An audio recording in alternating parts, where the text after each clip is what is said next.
মুন্সিগঞ্জের কোটগাঁও সরকারি প্রাথমিক বিদ্যালয়ে ধর্ষণের চেষ্টার অভিযোগে বিদ্যালয়ের নৈশ প্রহরী আবুল হোসেনকে গণপিটুনি করে বিক্ষুব্ধ এলাকাবাসী। পরে পুলিশ তাকে উদ্ধার করে এবং মুন্সিগঞ্জ জেনারেল হাসপাতালে ভর্তি করে। মুন্সিগঞ্জের ভ্রাম্যমাণ প্রতিনিধি এম এ কাইয়ুমের প্রতিবেদনে থাকছে বিস্তারিত। ঘটনাটি ঘটে সোমবার সকাল 10:30টার দিকে। বিদ্যালয়ের চতুর্থ শ্রেণীর এক ছাত্রী কুচকাওয়াজের রিহার্সালের জন্য স্কুলে যায়। এ সময় বিদ্যালয়ের নৈশ প্রহরী আবুল হোসেন তাকে ধর্ষণের চেষ্টা করেন।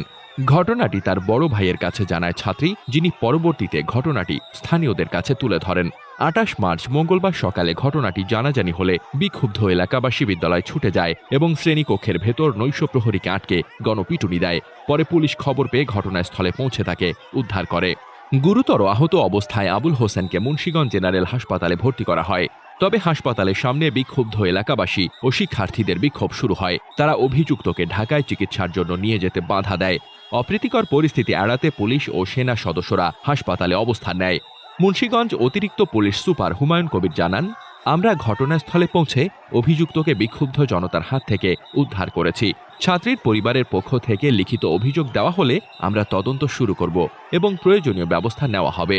বিক্ষুব্ধ এলাকাবাসী ও শিক্ষার্থীরা অভিযুক্তের বিচারের দাবিতে হাসপাতালের সামনে বিক্ষোভ করতে থাকে।